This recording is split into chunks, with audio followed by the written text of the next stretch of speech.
Et bonsoir tout le monde, comment ça va? Commence à y avoir un petit peu de monde qui commence à venir. Hello there, hello les gens. Bon Billy du Québec, ah bah oui, c'est le décalage horaire. J'oublie souvent que j'ai des fans au Québec. Alors. Yo, ça va et toi? Et c'est reparti pour une nouvelle édition de la Ouin Squad. Ah bah ça c'est le cas de le dire. Ça va tranquille et toi? Ça va, ça va. En train de bosser sur 3 vidéos en même temps, mais ça va. Hello, ça va, ça va. Ouais, ça va tranquille, voilà. Donc, ça faisait un petit moment qu'on n'avait pas fait de news flash parce que, voilà, je trouvais que les news qui passaient ces derniers temps, c'était pas non plus... je trouvais pas vraiment matière, et même quand il y avait une news intéressante, j'allais pas faire tout un live sur une seule news. Là, ça va. Là, j'ai commencé à accumuler quelques news qui vont être sympas. Et on va commencer par un état des lieux par rapport à la carrière de Ray Fisher, voilà, qui espère toujours jouer Cyborg dans le film The Flash, voilà. Film The Flash où il a été viré, je rappelle, avant qu'il ne commence à se plaindre de Warner et tout. Et il explique que voilà, il espère toujours être dans le film pour avoir une place et tout. Ce qui... comment dire, Ray, je t'aime bien, honnêtement, j'ai rien contre toi. Hein, t'es un bon acteur, hein, et t'as bien fait de pas te laisser faire par Warner et Joss Whedon. De l'autre côté, je crois que c'est mort en fait. Tu vois, même si t'as eu raison, t'es blacklisté là. Peut-être pas d'Hollywood, mais au moins de Warner, tu vois, parce que justement, Warner, je pense pas qu'ils aient beaucoup aimé que tu les fasses passer pour des gros cons. Surtout qu'en plus, voilà, tu as montré aussi qu'il traînait la patte pour traiter ton affaire et tout. Donc du coup, je pense que c'est mort. Je pense que tu vas plus pouvoir jouer Cyborg. Surtout que voilà, Cyborg, c'est pas un personnage libre de droit, donc ça appartient uniquement à DC, qui est entièrement lié à la Warner, donc c'est mort. Ouais, je suis désolé de te le dire, Fisher, c'est mort. Alors, Eddie semble avoir la tête sur les épaules, voilà, quand il parle de réalisateur, et comprend ses personnages en faisant en sorte que ça parle de relations pour ne pas être une simple démonstration de super pouvoir. C'est marrant que tu dises ça parce que c'est un petit peu ce que je reproche à Snyder Cut, mais bon, je garde ça pour la vidéo que je ferai là-dessus. Nous étions sur la même longueur d'onde à ce sujet et ce serait une déception qu'il n'y ait aucun moyen de résoudre le problème. Ouais, ben... Le truc, c'est que dans un meilleur des mondes, ouais, ce serait bien que tu joues dedans, mais faut être réaliste, hein. Warner, ils voudront plus de toi. Après... T'as bien fait, mais ils voudront plus de toi. C'est tout ce que j'ai à dire là-dessus. C'est con, hein? Parce que tu vois, j'ai pas mal de critiques sur la Snyder Cut, mais les scènes qui sont entièrement centrées sur lui, moi, mon plus gros problème, c'est que elles ont pas leur place dans un film Justice League qui a déjà pas mal de trucs à raconter, mais elles auraient été géniales dans un film Cyborg à part. Genre, vraiment un film un peu plus concentré sur lui, voilà. Cette fois, on exploiterait un peu plus ses pouvoirs, auraient un plus grand rôle sur son histoire, sur le scénario du film et tout. Donc du coup, voilà, je trouve ça dommage, voilà, que ça se finisse comme ça, mais ça va probablement pas s'améliorer. Je suis désolé de te le dire, mais... Alors, tu as déjà donné ton avis sur la série She-Ra de Netflix. Bah, j'ai dit plus d'une fois que c'était bien sûr. Ta vidéo sur Space Jam 2 était très intéressante. Ravi qu'elle t'ait plu, Casey Jones. Voilà, donc voilà, ça c'était juste histoire de relancer un petit peu, voilà, de faire un petit état des lieux. Donc j'espère, je pense pas que ça arrivera, mais dans le meilleur des mondes, j'espère que ça arrivera. Faut dire, maintenant qu'on a eu la Snyder Cut, je pense que tout est possible, hein. Au bout d'un moment, les règles qui s'appliquaient à tout le reste d'Hollywood, c'est mort. Donc, pour la news suivante, c'est pas vraiment une news. Nouvelle bande-annonce de Fast and Furious 9. Toujours une petite fascination, amusement sur cette licence. Voilà. Malgré le fait que ça fait plus d'un an qu'on n'a pas eu une nouvelle du film, parce que bien entendu, il n'a pas arrêté d'être retardé et tout. On a une nouvelle bande-annonce qui est sortie, donc petite réaction pour voir ce que ça donne. Est-ce que ça va être aussi rigolo que la première bande-annonce? Voilà, un kino check. The world has a way of changing. And we change too. Family.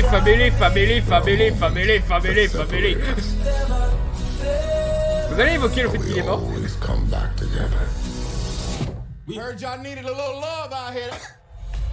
Oh mon dieu, Vin Diesel qui sourit, c'est la première fois dans un de ses films. Alors, bienvenue parmi nos Cripperman. I'm not going to even think about the submarine. And now we got cars flying in the air. Who is he? Jacob is John Cena. Dom's brother. Vraiment les nanars années 80, quoi, le cliché du frère et tout. You always say never turn your back on Charlize Theron qui family. expérimente toujours les pires You coiffures turn dans your cette back histoire. on me. Now your little family is in my world.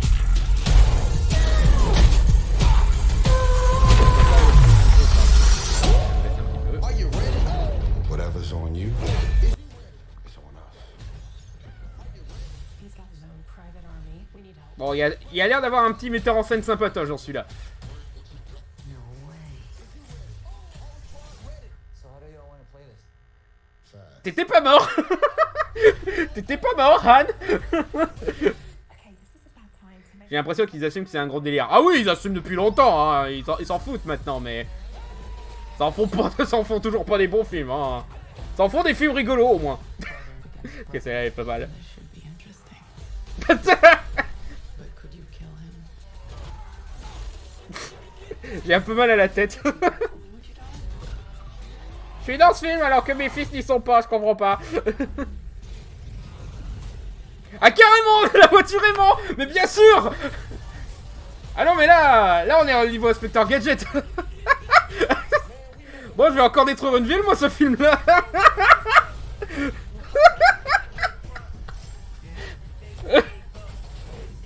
Ok, ils ont l'air de faire des trucs vraiment pas mal avec les aimants et tout.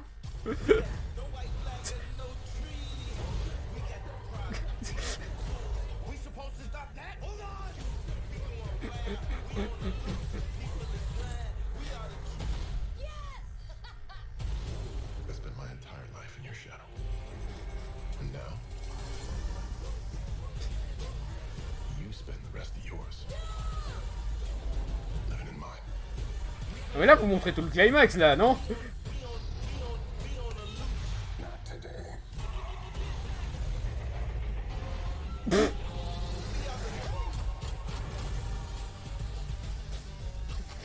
On est d'accord que c'est pas possible. Non! Non, ils vont dans l'espace. Ça y est, ils vont dans l'espace. C'est con, ils vont dans l'espace.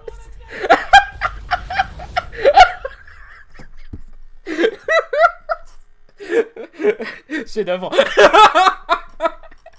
Non mais ouais, ça a l'air encore plus con que d'habitude. Ça a même l'air encore plus con que Hobbs & Shaw qui était de loin le plus con et fun. Mais là, voilà, là c'est la surenchère. Limite, on pourrait avoir un bon truc à la Stephen Sommers, là. Là, à ce stade, faites venir Stephen Sommers, je suis désolé, mais... L'avoir kické d'Hollywood pour faire ce genre de truc, je suis désolé, il y a une injustice, hein. Film sponsor par Elon Musk. C'est sérieux ou... Ça m'étonnerait pas, hein, mais...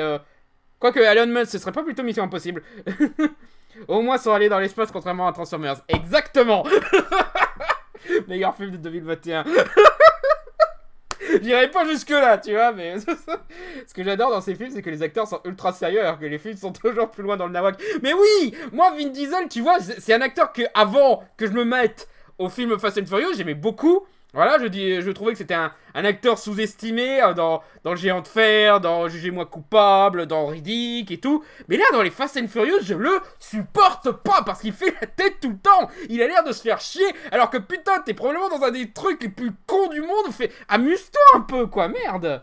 Tu as vu la série animée? Non, on va pas commencer à abuser des choses, hein, voilà. Le film est bouleversant. Ah ça c'est le cas de le dire. Alors, en autre news, ah oui, fallait que je parle un petit peu de ça. Là, c'est directement la page Wikipédia, mais on va parler du casting de Astérix et Obélix, l'Empire du Milieu, qui a fait un petit peu scandale. Bah déjà, l'annonce du film Astérix et Obélix, l'Empire du Milieu, déjà ça faisait un petit peu scandale, tu vois.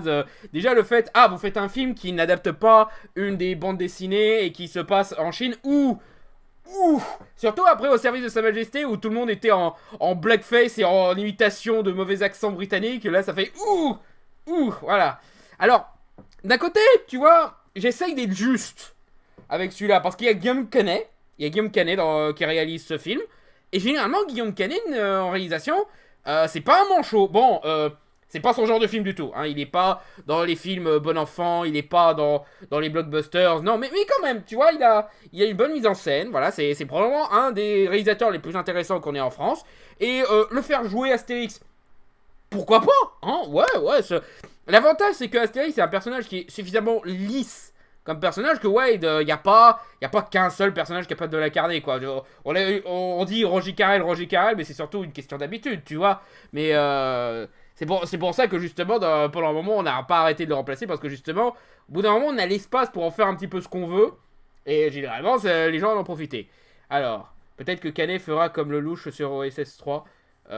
Pourquoi le louche je confonds avec le... Parce qu'il y a un Lelouch dans celui-là qui joue au Obélix. Et justement, ça aussi, le fait qu'on ait viré Gérard Depardieu pour faire jouer Obélix par Gilles Lelouch, fallait que ça arrive un jour de toute façon. Et en plus, Gérard Depardieu, il est en mode full connard, plus rien à foutre. Il raconte que le mec, voilà, il fait exprès de manger des trucs qui font péter pour pouvoir faire chier tout le monde sur les tournages. Et justement, il y en a beaucoup qui se plaignaient de ça, que putain, il pue ce gros con. Donc clairement, il veut plus faire d'efforts, donc tant qu'à faire, autant passer à autre chose. Même au niveau des scénaristes, tu vois, on n'en parle pas souvent. Julien Hervé et Philippe Mechelin, bon... Et ils ont fait les tuches 2 et 3. Mais c'est surtout des scénaristes, des anciens scénaristes des Guignols. Merci Chouette Blanche pour l'abonnement payant. Merci beaucoup. Voilà, donc c'est des gens qui pourraient faire un bon travail. Et encore je trouve que... je sais que les tuches ont un petit peu cette réputation de ce qui se fait de pire dans le cinéma français. Mais tu vois, les tuches 2 et 3... En tant que film sketch, il y a quelques trucs qui marchent bien, je trouve. Voilà, donc tu vois, on est peut-être pas aussi... Bon, après... Je te dirais, pour Astérix aux Jeux Olympiques et Astérix au service de Sa Majesté, on n'avait pas des manchons non plus à la réalisation et au scénario, c'était quand même de la merde. Comme quoi, on n'est pas à l'abri. Les Tuches 2 avaient des moments drôles dans l'abondance. Bah, les Tuches 3, surtout, pour l'instant, je trouve que c'est le meilleur. Justement parce que là, Julien Hervé et Philippe Mechelin, ils se sont dit, ah putain, on peut enfin refaire les Guignols. Et du coup, ils ont refait les Guignols. Et justement, c'est ça que les Guignols, parce qu'on retrouvait un petit côté satirique, politique et tout, qui était assez intéressant, malgré le fait que, ça reste de la comédie populaire qui fait pas grand chose d'autre que de la comédie. Et du coup, le reste du casting a été annoncé dernièrement. Donc, il y a de boire et à manger, on va dire. Voilà, donc déjà, Vincent Cassel au César. Très bon choix. Honnêtement, très bon choix. Voilà, surtout après, j'ai oublié son nom, celui qu'on avait pris pour Astérix au service de Sa Majesté, que je trouvais super mal choisi. Bon acteur en soi, mais super mal choisi pour jouer César. Vincent Cassel, lui, par contre, c'est bon. Il a la carrure, il a le talent pour jouer un personnage comme César, même dans un sens humoristique. Donc ça va. Alors, Jonathan Cohen et Ramzi Bedia qui jouent un duo d'Égyptiens, je suppose, qui s'appelle Grain de Maïs et Épine de Maïs. Ouais, pourquoi pas. T'en as pensé quoi de Christian Clavier dans Astérix et le secret de la potion magique? Bah, il était très bien. Tu vois, il y a un petit temps d'adaptation, mais quand tu t'y habitues, ça le fait. Voilà, il est correct dans le truc. Fabrice Lucchini, merci. Voilà, c'était justement Fabrice Lucchini que je trouvais très mauvais en César. C'est un bon acteur en soi, hein. Il a un très bon CV et tout. Il a montré son talent dans des tas d'autres films. Mais en César, je suis désolé, il est mal choisi, quoi. Tu vois, c'est comme... comment dire j'aime beaucoup Simon Pegg. Mais tu vois, je sais pas s'il pourrait faire un bon César, tu vois. Je sais pas s'il pourrait le faire. Voilà, un avis sur Clo-Clo. Le film sur Claude François, excellent. Ah, franchement, super film. C'est probablement un des meilleurs films français de ces dernières années. Si vous l'avez pas vu, regardez Clo-Clo. Je crois qu'il est sur Netflix en plus.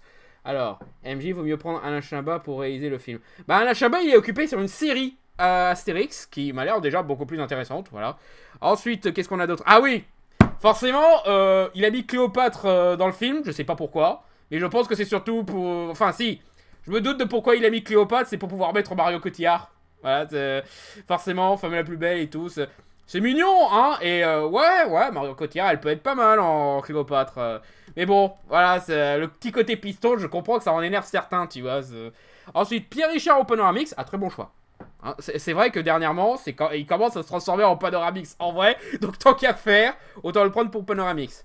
Alors, là où ça pue un petit peu, c'est bien entendu, comme le film se passe en Chine, faut qu'il va y avoir des personnages chinois, voilà, et déjà, on peut voir qu'ils sont pas dans les premiers noms, hein, on voit un petit peu la priorité du truc, hein, mais c'est surtout que, voilà quoi, on est en France.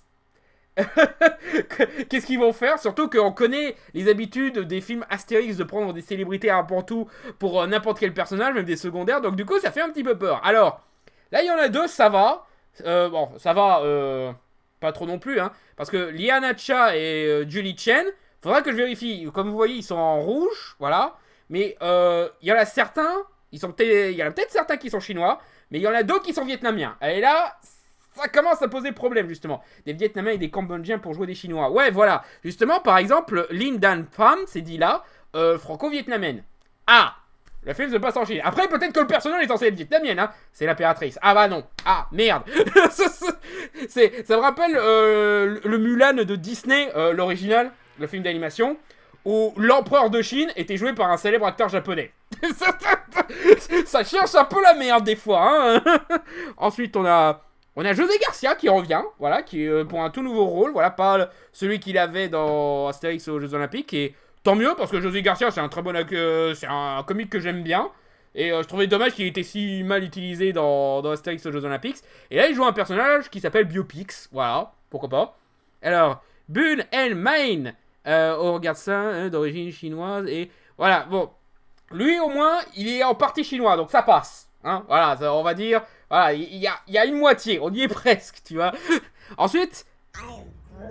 Alors d'abord je vais répondre à Angel Fick, bienvenue parmi nous. Voilà, Manu Payet, qui joue un personnage qui s'appelle Rikiki. Ça me fait un peu peur là, tu vois, parce que justement, après, au service secret de Sa Majesté, où ils avaient fait pratiquement du blackface, et que tu vois ça, tu te dis... Ils vont quand même pas faire Manu Payet en mode comme ça, j'espère, non. Surtout que le nom, ça va être encore pire. Ou alors, si ça se trouve, il y a un truc qui nous échappe, bien entendu. C'est juste l'annonce du casting comme ça, de but en blanc. Si ça se trouve, ils vont faire un truc comme quoi Manu Payet, je sais pas, c'est genre un Gaulois, un Égyptien ou un Romain qui s'est fait adopter, je ne sais pas, voilà. Mais voilà, quoi. Vu la forme de son nom et tout, et vu le jeu de mots, voilà, le jeu de mots tendance raciste, ça pue. Ça, Manu Payet, ça pue. Pourtant, j'aime bien Manu Payet, tu vois. J'ai rien contre Payet, c'est un bon acteur, mais là, ça pue. Ensuite, Prince du Deng, qui... Ah, alors là, j'ai reçu des bits de la part de Xelarand, voilà. Jean-Pierre Jeunet va sortir un nouveau film cette année. Et sur Netflix, qui plus est. Ah, bah, j'étais pas du tout au courant. Bah, attends, je finis avec le casting, on va chercher ça, voilà. Alors, comme je le disais, voilà... Prince du Deng, joué par Tran Vu Tran. Alors, il n'y a pas de pas sur lui... Mais rien que le nom, ça sonne vietnamien. Et encore une fois, ils font la même erreur que tout à l'heure. Donc, alors, Zlatan dans le rôle d'antivirus. Ah, vous reprenez pas Jean-Paul Rouve? Parce que c'est Jean-Paul Rouve qui jouait antivirus dans Mission Cléopâtre. Mais ok, Zlatan, il a la carrure d'un Romain. Pourquoi pas, hein, ça peut être amusant, hein. Pourquoi pas. Philippe Catherine en assurance tout risque. Pourquoi pas, hein, il est pas aussi fin que le personnage, mais à la limite, hein, tu vois, ça, il a déjà une bonne tête de moustachu, pourquoi pas, voilà, on verra ce que ça donne. Jérôme Commander en Abraham Corsix. Je connais pas trop l'acteur, donc on va dire pourquoi pas. Hein. De toute façon, vu sa tête, il va être super maquillé pour ressembler à Abraham Corsix. Audrey Lamy en bonne mine, là, je sais pas. Hein, tu vois, j'ai un doute. C'est une bonne actrice, hein, mais bonne mine... Je sais pas, je comprends, oui, il y a un petit côté caractériel qui va bien avec le personnage, donc oui, ça peut le faire, mais voilà, physiquement, il n'y a pas trop ça. Voilà, il y a certains de ces choix d'acteurs niveau physique, je sais pas, ça, je suis pas trop convaincu. Alors, Vincent Dessagna dans le rôle d'un certain Perfidus, ouais, pourquoi pas.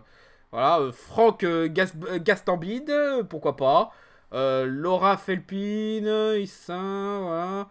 Voilà, après, il y aura Felbala. Angel Van Layken, actrice belge, je la connais pas du tout. Elle me dit quelque chose, mais là, de suite, elle jouait dans quoi? Elle jouait Gabi dans Toy Story 4. Ah, d'accord. Bah, je trouvais qu'elle faisait un bon boulot dans ce rôle-là, donc pourquoi pas, ouais. Ensuite, Brickfall et Oli dans Abdelmalik, c'est tout fixe, ouais.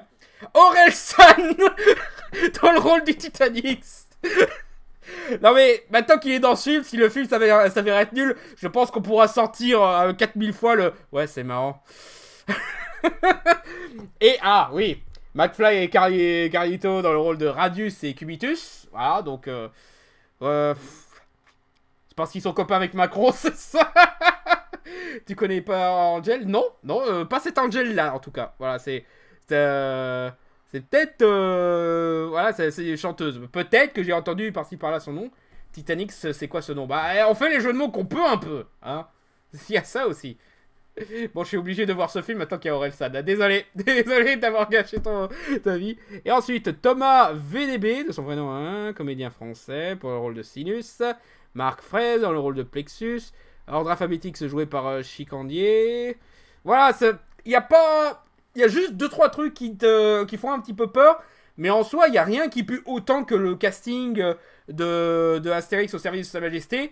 Et il n'y a pas d'abus de rassemblement comme Astérix aux Jeux Olympiques. Donc, peut-être qu'on va s'en sortir. Hein, parce que, pour rappel, Astérix Mission Cléopâtre et... non, bon, oui, j'allais dire Astérix et Obélix contre César, mais vu la qualité de ce film-là, vaut mieux pas en parler. Mais voilà, ça, on sentait un petit peu... Il y avait un petit peu ce même genre de casting pour Mission Cléopâtre. Sauf que là, il était bien utilisé. Donc, peut-être que là aussi, ce serait bien utilisé. Perso, ce qui me gonfle le plus, c'est que tu as un Astérix qui se passe en Chine, à moins que ce soit caché pour qu'on ait une surprise, on n'a aucun acteur célèbre chinois dedans. Surtout quand tu as dans ton film... surtout quand tu dis que ton film aura des arts martiaux. Du coup, pourquoi pas mettre Jackie Chan, Donnie Yen ou Jet Li. Alors, c'est une très bonne remarque, mais il y a une explication. C'est parce que, d'un point de vue politique et tout, Guillaume Canet a décidé de ne pas collaborer avec la Chine. Voilà, tu vois, c'est un truc, on peut au moins le reconnaître. Il fait pas comme Disney à s'abaisser au niveau des exigences du gouvernement chinois. Donc du coup, c'est peut-être pour ça qu'il n'y a pas d'acteurs célèbres, tu vois. C'est pour ça qu'ils se sont pas permis de faire venir un Jackie Chan, un Donnie Yen ou un Jet Li. Parce que justement, c'est un petit peu leur symbole national, leur fierté. Et ils veulent bien les prêter pour des films qui s'abaissent devant eux. Mais voilà, pour le rôle, faut pas abuser. D'ailleurs, je crois que c'est expliqué à un moment... Le tournage doit ensuite se poursuivre. Partie du tournage prévu. Alors, finalement, pour des raisons sanitaires. Ah, ok, c'est pas seulement. C'est pour des raisons sanitaires. La partie du tournage prévu en Chine est abandonnée. Le début des prises. D'accord, ouais, voilà. À cause du Covid, ils peuvent pas aller. Voilà. D'ailleurs, c'est indiqué ici. En Chine n'a pas été annulé. Quoi? N'a pas été annulé à cause du coronavirus. Ah, attendez, attention, Wikipédia, attention. Vous dites une chose alors que l'article que vous dites, voilà, n'a pas été annulé à cause du coronavirus. D'accord, alors du coup, pourquoi? Alors, la production du nouveau film de Guillaume Canet dément des informations relayées par Closer. Le tournage en Chine est bien maintenu. De quoi? Attends, là, ça date de février. Il n'y a pas une news un peu plus fraîche, quand même? Non, parce que je croyais que c'était officiel, justement, cette histoire de... Attends. Astérix, tournage, Chine. Là, déjà, entre Wikipédia et l'autre, voilà. Alors, Allociné, tournage en Chine est compromis. Ouais, donc ça date d'avant le démenti. Donc peut-être... voilà. Bah du coup, si finalement il y a toujours prévu de tourner en Chine, alors là, oui. Là, du coup, on aurait de quoi... critiquer le fait qu'ils profitent pas de mettre des acteurs un peu plus connus, c'est sûr. Wikipédia fait du fake news maintenant. Apparemment, on peut même plus compter sur Wikipédia là. On est revenu dans les années 2010 où Wikipédia disait tout le temps des conneries. Bah, fait chier alors. Alors, ce que l'on sait, on en sait plus sur. Attends, petite seconde. Voilà. Tac. Faut juste. Voilà. Alors, on en sait plus sur l'intrigue. Le casting complet. Guillaume Canet dévoile les secrets de tournage. Ouais, donc semblerait que, ouais, ça a été démenti. Donc, ok. Et du coup, là, pour le coup, on peut critiquer le fait que, ouais, pourquoi vous faites pas venir des acteurs célèbres? Voilà, c'est tu vois, parce que s'ils tournent en Chine, parce que tu vois, Astérix et Obélix au service de Sa Majesté, on peut dire qu'il y avait l'excuse de ils n'ont pas les tourné en Grande-Bretagne. C'est très nul, mais il y avait cette excuse-là. Mais du coup, là, vu qu'ils tournent en Chine, tu te dis, bah oui, pourquoi pas en profiter. Peut-être pas les plus connus, genre Jackie Chan, Donnie Yen et tout, parce que j'imagine qu'ils sont très demandés. Mais peut-être d'autres acteurs qui doivent... Bah, Chow Yun-Fat. Ça fait un moment qu'on n'a pas fait de truc avec Chow Yun-Fat. Voilà. Il coûte trop cher. Peut-être. Monsieur Mea avait parlé de l'ingérence de Uderzo dans les 2 derniers films live Astérix. Ouais, mais Uderzo, il est plus trop en train de se mêler dans les trucs, donc peut-être que ça a changé, ça aussi, tu vois. Alors, du coup, ouais, on devait voir... apparemment, il y a du nouveau pour le prochain Jean-Pierre Jeunet, donc je vais voir ça tout de suite. Voilà. Actualité... Icône planétaire... Trop fidèle... cinéma... Il y a... Benoît Polo... C'est celui-là? Non? Voilà. Est-ce que quelqu'un aurait ne serait-ce qu'un titre pour que je puisse retrouver de quoi il s'agit? Voilà, parce que là, je tape Jean-Pierre Jeunet, je trouve pas grand-chose. Peut-être que si je vais... c'est Big Bug, c'est ça? Big Bug, comédie science-fiction 2021. Située en 2050, Big Bug est une comédie satirique et futuriste sur le thème de l'intelligence artificielle, tournée intégralement en huis clos. Elle mettra aux prises les résidents d'une maison enfermée avec leurs robots d'intérieur lorsqu'une terrible révolte d'androïdes éclate à l'extérieur. Ok, bah, du Jean-Pierre Jeunet à l'ancienne, quoi. Uderzo est mort depuis le 24 mars 2020. Ah, oui, merde. J'avais oublié qu'il était mort, merde. Désolé. Oups, pardon, mes excuses. Voilà, on a tellement de gens qui meurent au bout d'un moment, j'en perds le fil. Je suis désolé, je suis vraiment désolé. Voilà. Pourquoi je suis désolé? C'est à cause de toi qu'on a eu les Jeux Olympiques. Non, non. Non, je suis vraiment désolé pour le coup, parce que quand même... Alors non, je veux pas de ça, merci. Donc ouais, il n'y a pas l'air d'avoir d'image de ce truc, juste des trucs de des photos de tournage, voilà, en montrant qu'il tourne durant le... En prenant les précautions. Pourquoi il n'est pas là, le rire jaune, dans ce film Astérix? Tu sors. Alors, les aventures de Flo Flo, merci, voilà, 5 mois et toujours superbe tes vidéos, toujours plaisir, voilà, ravi que ça te plaît, voilà. Ah, les aventures de Flo Flo, merci beaucoup pour les... Bah, là, tu m'as envoyé plusieurs d'abonnements, là. Voilà, et du coup, ce sera avec Isabelle Valenty et tout. Ouais, ça peut être pas mal. Surtout de la part de Netflix, voilà. Donc, du coup, news suivante. Ah oui, je voulais un petit peu parler de Army of the Dead, là.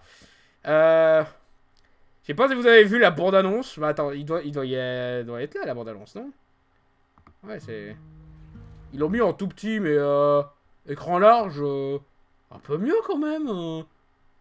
Bah voilà, là c'est déjà mieux. Ah, c'est déjà mieux. Voilà, parce que j'ai un gros problème avec ce... En fait, en général, avec Zack Snyder, mais ce film, c'est une autre preuve de mon problème. C'est qu'il a l'air un petit peu trop de passer à côté de son sujet, tu vois. Parce que l'Armée des Morts, le film original, tu vois, il y avait tout un aspect satire sur l'utilisation de l'armée, le fait qu'on vous transforme en zombie et tout. Ouais, il y avait un commentaire sur l'armée américaine. Et là, ils s'en foutent royalement. Pour apparemment faire un film de casse où t'es du côté des voleurs, en les rendant sympatoches et tout. Déjà, ça, il y a un problème. Là, c'est parce que dans les films de l'armée des morts et tout, généralement, ce sont tous des connards. Là, ils essayent de les rendre sympatoches et tout. Bon, j'aime bien le casting, j'avoue. Ouais, mais voilà.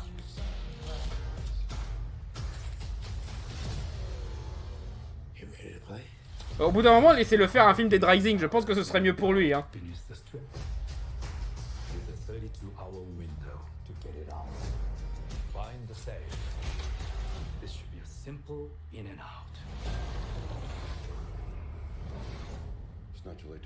Il y a un lien avec Army of Dark Knight The Evil Dead ou rien à voir? Rien à voir.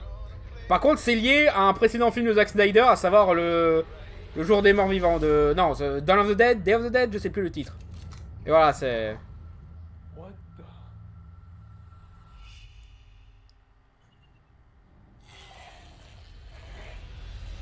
En plus, ils font un petit peu carton, les zombies, non? Comment ils vont faire le titre en VF? Bah, je suppose qu'ils ont gardé l'armée des morts. Ouais, et il y a ça aussi. C'est dans ce film-là, les zombies ont développé une intelligence. Ont commencé à se créer une communauté et tout. Ont des réflexes et tout. Donc déjà, bon, ça trahit un petit peu la fonction principale des zombies. Voilà, que c'est littéralement des morts qui n'ont plus de cerveau ou quoi. Donc commencer à les voir utiliser leur cerveau, ça enlève un petit peu de l'intérêt. Et puis aussi, ça enlève l'aspect satirique où justement, l'armée américaine profitait du fait qu'ils avaient pas de cerveau et qu'on pouvait les contrôler facilement. Voilà. Et aussi, du coup, on a un film où les zombies deviennent pratiquement une nouvelle espèce suffisante, tu vois, une espèce intelligente, limite sociale. Là, on est quand même à la limite de je suis une légende, tu vois. Et la morale de je suis une légende, c'est pourquoi tu tues des zombies alors que c'est la nouvelle espèce et que c'est maintenant eux les maîtres de la planète, tu vois. Du coup, là, ça amène à tout d'autres niveaux de conséquences et de morale et tout. ça devient compliqué là. Ça devient un petit peu chiant ce que tu es en train de faire, Snyder. Fais gaffe là, tu commences à faire n'importe quoi. Et ça, c'est un petit peu mon problème généralement avec Zack Snyder, c'est que malgré ses airs de oh, il parle de trucs profonds, il est mature, etc. Finalement, c'est un grand gamin qui fait juste des trucs cool. Voilà, c'est juste que il a un petit peu ses phases adolescent dark edgy et bon là au moins il a l'air d'être un peu plus décomplexé. Ça peut toujours être un truc un petit peu plus fun et coloré, donc pourquoi pas, mais voilà quoi, le mec qui prétend parler de sujets importants et profonds, il passe à côté de grosses implications dans ce qu'il traite quoi, et ça pour ce film là c'est une autre preuve de ça. En vrai, ça peut être intéressant de voir les zombies évoluer pour devenir plus intelligents, qui bouffent des humains et oh ouais, des cannibales en fait. Justement, on peut exploiter ça aussi. Les zombies qui commencent à se rendre compte, on est des cannibales, on devrait peut-être évoluer par rapport à ça. Et justement, il y a pas mal de films sur l'évolution des zombies qui a marché sur ça, tu vois.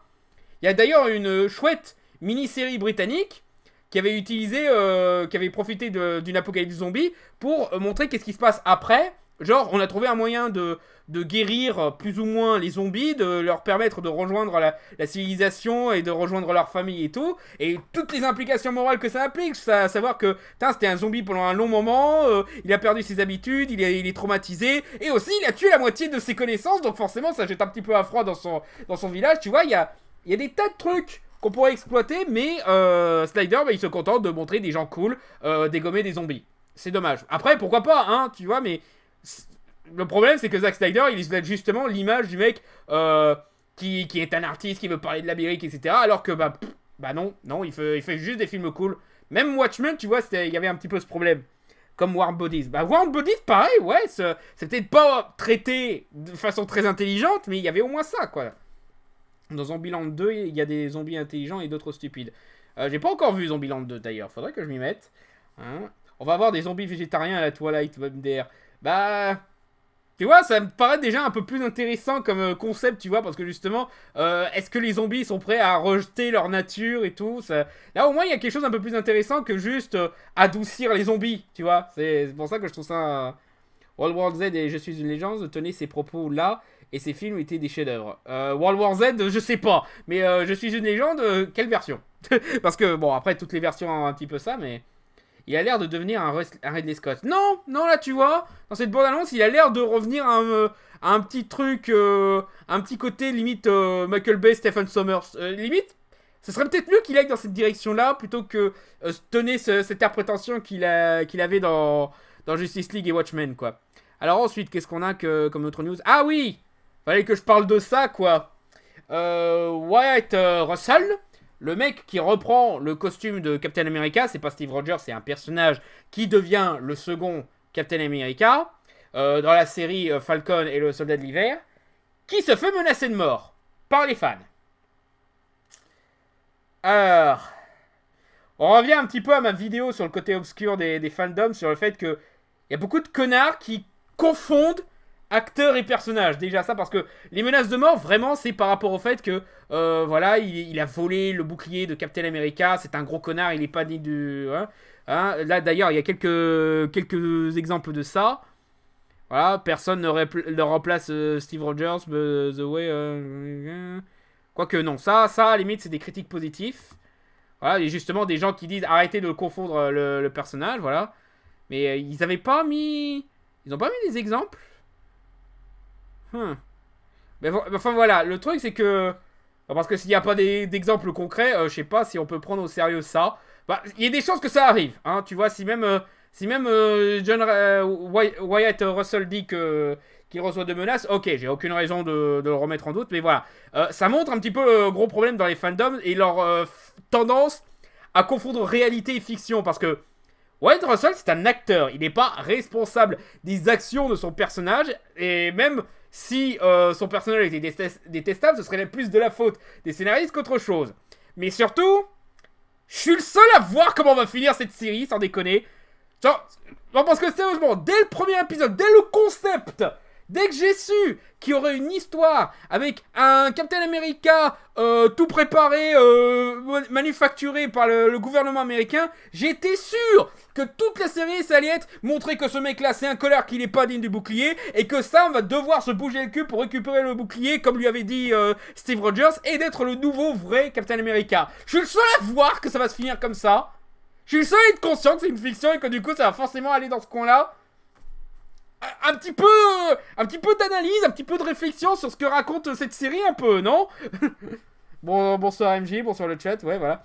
Captain va devenir méchant. Bah il est déjà un petit peu méchant, surtout par rapport à ce qu'il a fait dans le dernier épisode. Non mais puis, tu sais, le premier épisode, c'était évident que ça allait être un connard, tu vois. Il y a un mème qui est sorti dernièrement sur cette série qui me fait beaucoup marrer. C'est justement, ils ont pris... son Captain America et il dit mettez les trucs que ce Captain America dirait sûrement et il commence à dire des trucs non mais je pense que Donald Trump s'est fait voler sur l'élection et tout non mais tu vois je suis d'accord avec eux mais pas avec le principe et tout voilà tous les trucs de droitard de merde et tout et je trouvais ça assez marrant mais voilà quoi au bout d'un moment quand tu vas jusqu'à l'insulter le menacer de mort juste parce que son personnage est un connard. Faut se réveiller un petit peu, quoi. Merde, Zimo Dance. Ouais, voilà. Non, mais là, il y en a beaucoup qui parlent de Kelly Marie Tran, j'en vois. C'est pas vraiment en rapport avec Kelly Marie Tran, c'est plus en rapport avec le gamin qui jouait Geoffrey dans Game of Thrones, tu vois. Alors, Bess Balaratos, Mamarots, pardon pour la prononciation, bienvenue parmi nous. Parce que, tu vois, lui aussi, il jouait un personnage ultra détestable. Moi aussi, j'ai testé ce personnage, hein. Moi et mes parents, quand on a vu l'épisode où il se fait empoisonner, on était tous souris, on était tous contents qu'il crève, ce gamin de merde. Mais, de voir l'acteur recevoir des menaces de mort et des insultes, juste parce qu'il peut jouer un personnage de connard, je trouvais ça nul. Tu vois? Parce que l'acteur, il est bon, tu vois. L'une des raisons pour laquelle on détestait tant Geoffrey dans Game of Thrones, c'est justement parce que l'acteur, il est bon. Mais du coup, on a gâché le talent de cet acteur parce que avec tout le bad buzz qui s'est pris juste parce qu'il jouait un connard, et ben du coup il a arrêté sa carrière d'acteur. Et bah voilà, c'est comme ça que tu détruis des carrières quoi, en démoralisant les gens. Ou Abby dans Last of Us 2. Là un peu plus proche, tu vois, parce que Abby justement, il y a vraiment le côté, oh c'est qu'une connasse, elle a tué notre personnage préféré, tu vois, il y a un petit peu, il y a au moins ça, mais Kelly Marie Tran, là c'est un des personnages les plus mignons possibles, je vois même pas ce qu'on peut reprocher au personnage quoi, tu vois. Détestable, genre personnage qu'on adore détester. Exactement.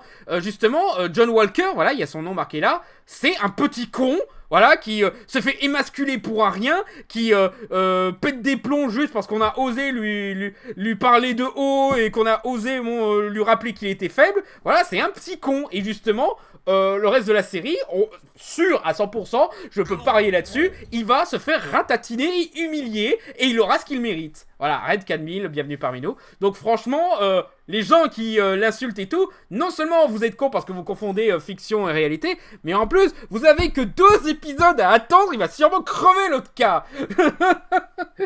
En vrai, c'est le personnage qu'il faut détester, pas l'acteur. Exactement, détester le personnage, je comprends totalement, hein. Mais, alors 45 bits, merci beaucoup Félix Pirate 20. Pour mon vision, il y avait des connards qui avaient chié sur Elisabeth Olsen, qui respectaient pas les origines gitanes de Wanda. Faut que les gens arrêtent de se méfier de se fier aux comics. Ouais, voilà, ça c'est encore un autre problème. Ça reste quand même toxique, je suis d'accord, voilà. Surtout que on a changé tellement de trucs sur les personnages au bout d'un moment. Qu'est-ce qu'il y a besoin de rappeler le fait qu'elle est gitane? Surtout qu'en plus, il y a d'autres problèmes par rapport à l'identité gitane de Wanda, justement. Il y a la certaine qui, justement, critiquait le cliché de la sorcière gitane et tout. Donc, tu vois, même s'ils faisaient de l'autre côté, ce serait de la merde, quoi. C'est qu'on refont les mêmes conneries avec Jake Lloyd et Kelly Marie Tran. Encore une fois, c'est pas la même chose, tu vois. Kelly Marie Tran, c'était vraiment de la méchanceté gratuite. Et Jake Lloyd, c'était vraiment parce qu'il était mauvais acteur. Mais ça reste injustifié, on est d'accord. Mais là... le cas de le détester parce que c'est un personnage qui a fait des trucs qui les énervent, bah c'est plus ce qui est arrivé à l'acteur qui jouait Geoffrey dans Game of Thrones et celle qui jouait Abby dans Last of Us 2, quoi, tu vois. Donc ouais, encore une fois, les fans, faudrait qu'ils se réveillent un petit peu. D'accord que je suis pour que vous soyez investis dans une série, mais merde, c'est tellement évident que le mec va avoir une punition, à quoi ça sert de chier sur l'acteur, quoi, merde. Surtout que l'acteur, ça va, il se débrouille, c'est pas le meilleur acteur du monde, mais il se débrouille pour ce qu'il a à faire. Ensuite, en autre news... Ah oui! Truc très intéressant.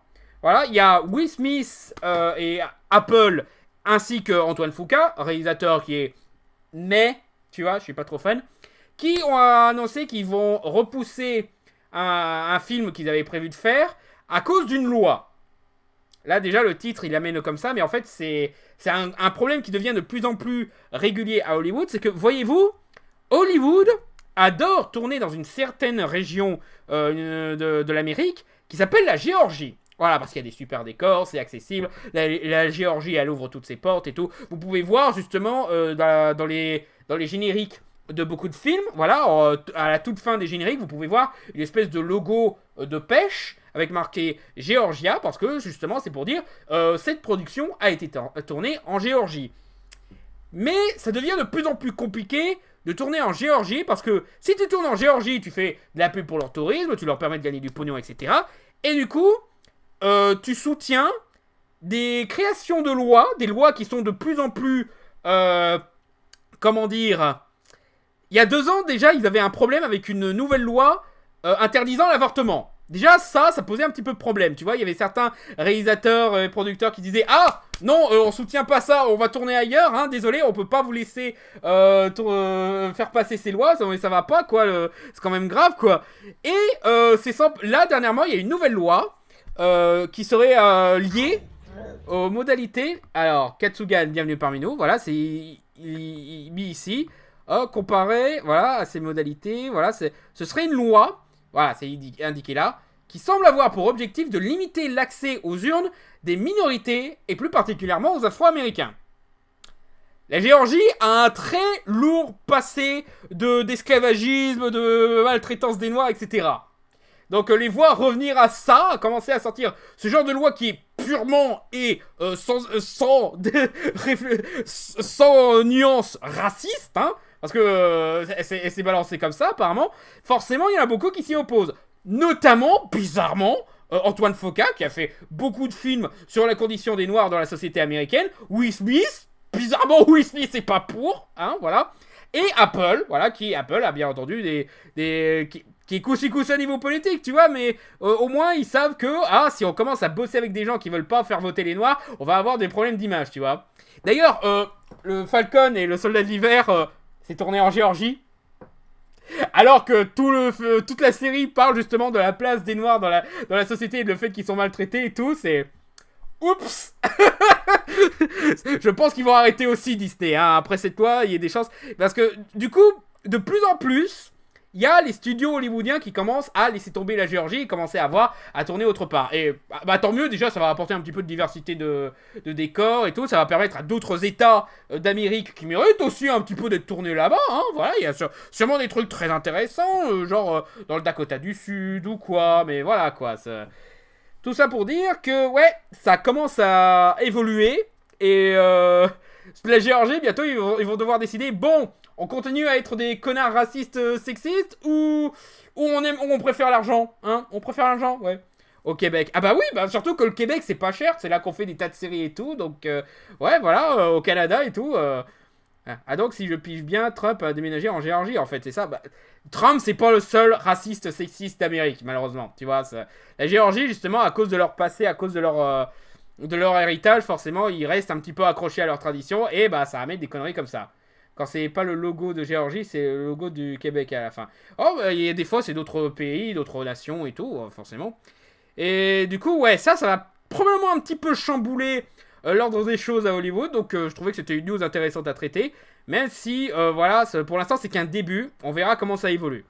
Si ça se trouve, un jour, il y aura matière à faire un formula là-dessus. Mais bon, ça demande un certain niveau de recherche que je sais pas si je pourrais mener. Surtout s'il faut aller aux États-Unis et tout. Alors, Ring the Sting, Scorpio, bienvenue parmi nous. Hein, on évite les insultes dans le chat, s'il vous plaît. Oui, s'il vous plaît. Ouais. Même si c'est pour se plaindre des racistes, hein, c'est mon boulot. Hein. En fait, le nouveau Captain America, il tue... c'est la faute de la nouvelle version du sérum de Superman. Non, c'est aussi la faute du fait qu'il a volé le sérum et il se l'est pris pour lui et qu'il commençait à se sentir émancipé. Donc, qu'est-ce que je dis? Non, émancipé. Émasculé. Voilà, c'est le mot que je cherchais. D'ailleurs, ta dernière vidéo sur Space Jam 2 m'a rappelé l'existence des Lunatics. Je me souviens notamment que Will Coyote avait un pouvoir de régénération moléculaire. Enfin, cette série, c'est n'importe quoi. J'ai vu de superbes paysages québécois dans le film L'Amérique pleure. Cool. Alors ensuite, en autre news intéressante, voilà, il y a Netflix qui serait partant pour faire un film live action sur Gundam. Alors déjà, petit hommage aux petits cons qui disent « Ah, j'espère que Netflix ne mettra pas encore de la politique dans Gundam ». Merci de confirmer que t'as pas vu un seul putain d'épisode de Gundam ever. Et ce serait réalisé par le mec qui a fait Kong Skull Island, voilà, Jordan Vogt Roberts, et pourquoi pas, tu vois. Je comprends le choix de ce réalisateur, voilà, parce que dans Kong Skull Island, il avait montré qu'il avait cette passion pour ce genre d'imaginaire et tout. Alors, excusez-moi, voilà, alors j'ai reçu 50 bits de la part de FX Pirate 20, merci beaucoup. Le premier connard qui cherche la merde sur le personnage de Stella dans The Boys, ou qui fait des allusions aux idéaux physiques allemands de 1945, mais qui essaye, je vais le rabaisser avec mon meilleur vocabulaire en anglais. L'actrice qui joue Stella est très jolie et très convaincante dans le rôle. Oui, tout à fait. Elle est très bien comme actrice, et le personnage, elle est toute mignonne, voilà, elle mérite mieux. Ah, ça me fait penser au film live Evangelion. Ouais, d'ailleurs, le projet est toujours mort, hein. Voilà. Et, tu vois, Kong Skull Island, en plus, mis à part Godzilla vs Kong, c'est mon préféré des films du Kaiju Universe. Voilà, parce que les deux films Godzilla, ils étaient chiants. Je suis désolé, je me doute qu'il y en a certains qui préfèrent ceux-là à Kong Skull Island. Mais tu vois, au moins Kong Skull Island, les personnages humains étaient sympatoches et plutôt classe. Voilà, les acteurs étaient très bons. Et surtout, l'imagerie était un peu plus travaillée, il y avait une bonne esthétique. Et on voyait les combats de géants et ça rendait le film beaucoup plus intéressant à voir et beaucoup plus fun. Du coup, au moins avec lui, on a quelqu'un qui sait faire du spectaculaire. Le 195, bienvenue parmi nous. En plus, un abonnement Prime, merci beaucoup. Donc, même si le film s'avère être nul, au moins avec lui, on va s'amuser. Donc, c'est plutôt rassurant. Voilà, et ça a été confirmé par Variety, voilà. Ah, mais Mobile Suit. Du coup, est-ce que ça veut dire que Netflix, ils vont récupérer les droits de toutes les séries Netflix et que du coup, on va se retrouver avec les vieilles séries Gundam, même Gundam Wings sur Netflix? Ils avaient fait pareil avec Fullmetal Alchemist et Death Note, donc il y a des chances, il y a des chances. Moi, je l'ai bien aimé, Kong Skull Island. Ouais, il est fun. Ouais, il est pas mal fun. D'ailleurs, en parlant de Godzilla vs Kong, je tiens à présenter mes excuses parce que il y a 1 ou 2 ans, voilà, je me moquais de Godzilla vs Kong en disant honnêtement, après les pétards mouillés qui étaient les précédents films, est-ce que les gens en ont vraiment quelque chose à foutre qu'on fasse un Godzilla vs Kong en gros blockbusters? Est-ce que vraiment Warner est en train de payer des millions de dollars pour faire un remake d'une série B japonaise nanardesque et tout? Ou encore, tiens, je me demande quelle connerie ils vont mettre devant la caméra pour planquer le combat. Voilà, je tiens à présenter mes excuses parce que là, à l'heure actuelle, apparemment, Godzilla vs Kong est en train de sauver les salles de cinéma. Parce que justement, là, c'est toujours un petit peu compliqué avec le Covid, le confinement, etc. Mais Warner, ils avaient quand même fait l'effort de faire une sortie simultanée de Godzilla vs Kong, non seulement sur leur plateforme HBO Max où ils mettent la plupart de leurs blockbusters, comme ils avaient dit, comme ils avaient annoncé il y a peu, mais aussi, bah, ils en ont profité pour les sortir en salle, et bah, en salle, ça marche très bien. Là, l'article il date de 2 jours. Et il aurait récolté 122 millions, voilà, lors de son premier week-end, voilà, donc le film marche très bien et montre que non, les salles de cinéma ne sont pas mortes, et malgré la situation et tout, on peut toujours se démerder pour qu'un film marche bien en salle. Zooman, bienvenue parmi nous. Bon, bien entendu, il y a quelques soucis par rapport aux petits films, hein, parce que du coup, les petits films, ils vont mourir encore plus vite, bah, parce que là, Godzilla vs Kong, c'est un blockbuster the fun qui a attiré pas mal de monde, donc forcément, ça aide bien, mais voilà quoi, ça montre que, finalement, il y a de l'espoir. Et du coup, ce serait marrant que Godzilla vs Kong sauve le cinéma. ce serait un comble, décidément. En plus, je tiens à ce que tous les mecs qui ont critiqué le film Death Note s'excusent auprès du réalisateur, qui est aussi celui qui a fait Godzilla vs Kong, parce qu'il est en train de sauver les salles de cinéma. Respect au mec. Là, je suis bien content d'avoir défendu son Death Note. Là, en plus j'ai bien aimé ce Godzilla vs Kong. Il était pas mal con. Mais au moins, il était très généreux, fun et créatif. Tu vois, je l'ai vu avec Hermite, on était amplement divertis, voilà. Alors, et qui paraît-il est plutôt un bon réalisateur. Bah oui, c'est un très bon réalisateur. Dans Death Note, on peut critiquer quelques petits trucs, mais la mise en scène était géniale, quoi. Il était pas top Godzilla vs Kong quand même. Bah, il était fun. ça va, au bout d'un moment, respecte le réel, voilà. Death Note, j'aimais bien la mise en scène et l'imagerie. Bah voilà, bah justement, là, il a bien profité de son talent ici.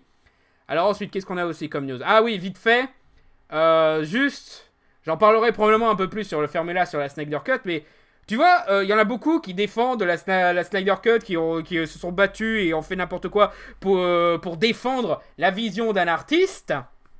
Qu'est-ce que vous faites de ceux qui avaient prévu une série New Gods et The Trench, séries qui ont été annulées parce que justement tout s'est focalisé sur la Snyder Cut?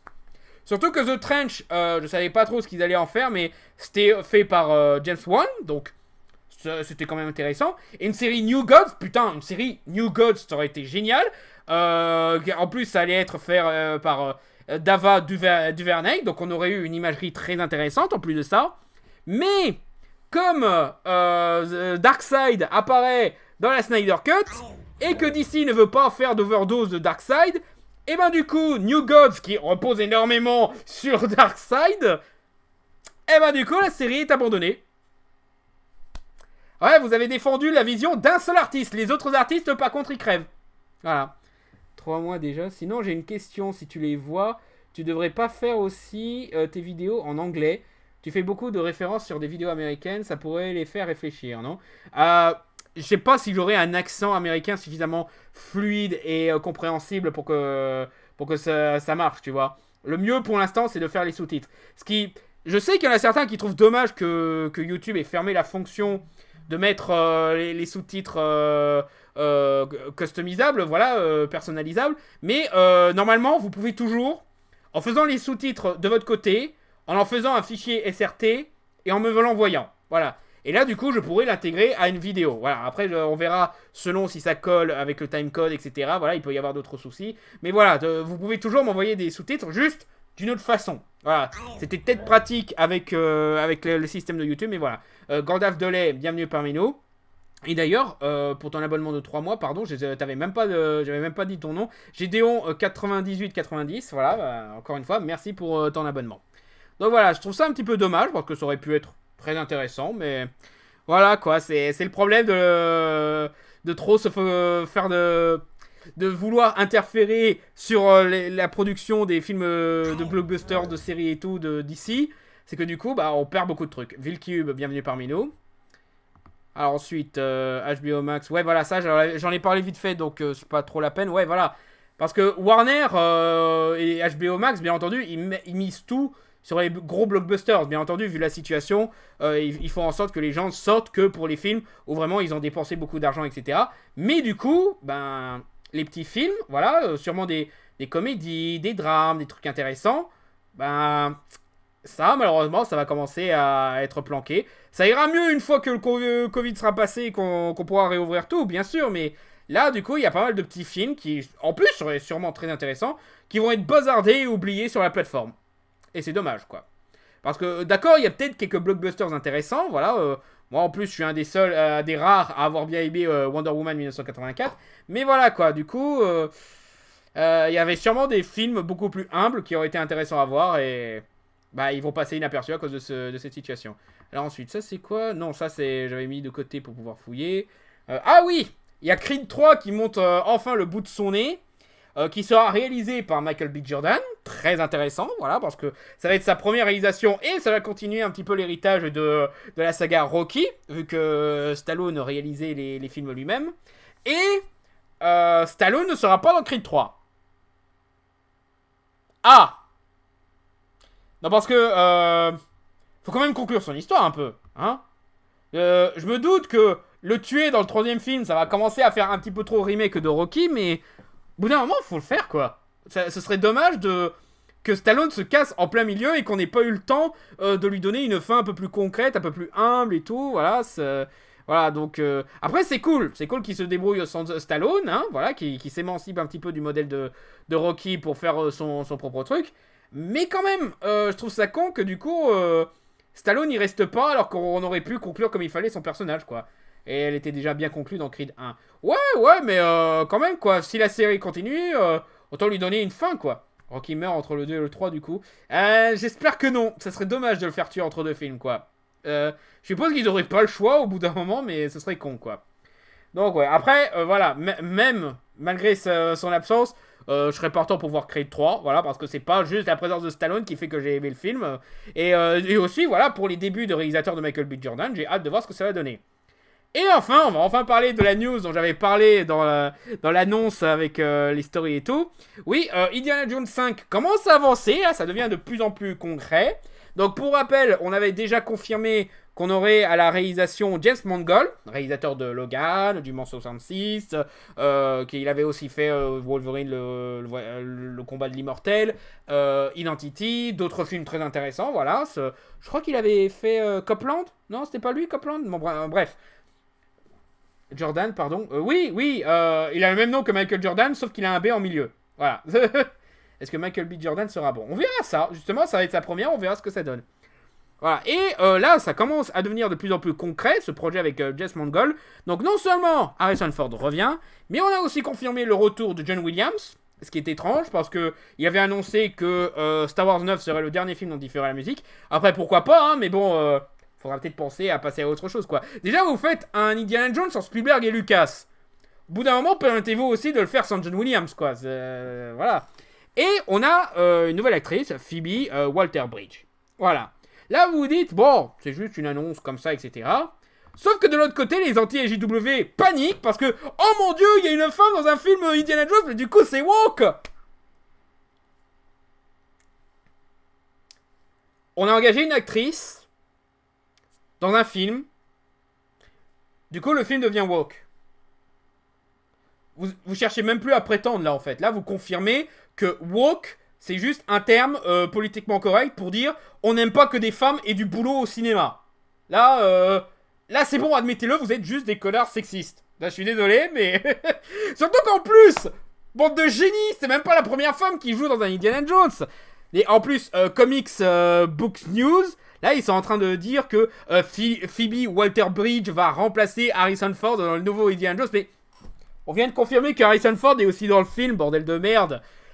Tout ça pour aller dans l'agenda woke de Disney et Lucasfilm. L'agenda woke, putain!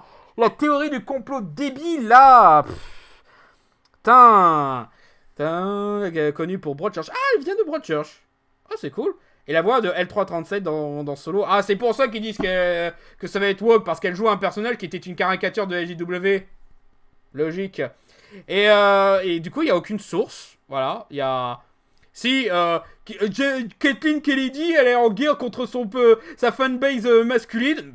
Non, elle est en guerre contre sa fanbase toxique. Désolé si pour vous, toxique, ça veut dire masculin, il y a un problème avec vous. Hein. Voilà. Surtout qu'en plus, ils se basent sur rien, quoi. Il n'y a aucune information, il n'y a aucune confirmation. On sait pas qui elle joue, quoi, bordel de merde. Si ça se trouve, elle joue la méchante, on n'en sait rien et ils paniquent pour rien. Si ça se trouve, ça va être juste un personnage secondaire. Si ça se trouve, ça va être juste une demoiselle en détresse pour continuer le cliché. On sait pas, en fait.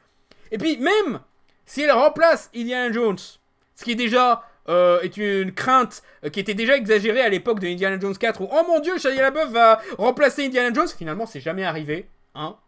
On a paniqué pour rien, il n'y avait aucun projet là-dessus. Peut-être que Lucas voulait faire un spin-off, mais c'est tout. C'est jamais arrivé à concrétisation, comme beaucoup de projets de spin-off et tout sur les licences comme Indiana Jones et Star Wars. Mais là, ils partent en délire. Voilà, juste oh, Kathleen Kennedy va sûrement essayer de tuer Indiana Jones et le remplacer par une femme. Non mais, même si ça arrivait, c'est ce que James Mangold a fait dans Logan.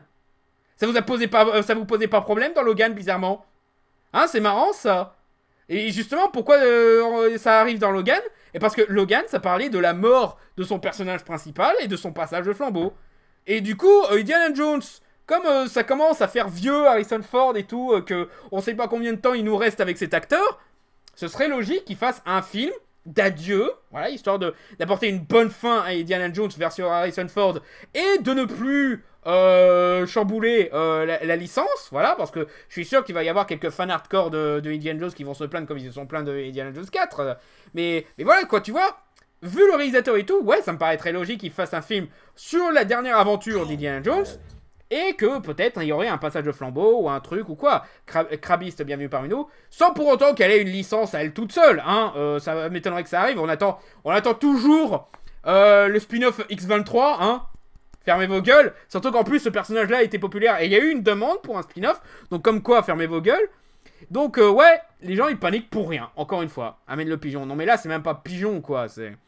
Et enfin, pour finir, une petite news de contexte. Voilà, c'est... Parce que dans un précédent news flash, de ce que je me souviens, on avait parlé d'un dernier projet de Blue Sky Studio à propos d'un film d'animation qu'ils n'ont pas pu faire à cause de la fermeture par Disney, où on mettrait en scène l'un des premiers couples LGBT de l'histoire de l'animation américaine sur grand écran, en tout cas. J'ai été le premier à dire tiens, c'est dommage et tout. Encore une fois, Disney, on voit bien à quel point vous êtes trop LGBT en refusant de concrétiser ce projet. Mais en fait, on se rend compte qu'il y a d'autres raisons de la fermeture de Blue Sky Studio. C'est que en fait, ils étaient en fraude fiscale de 49 millions de dollars. Ah d'accord.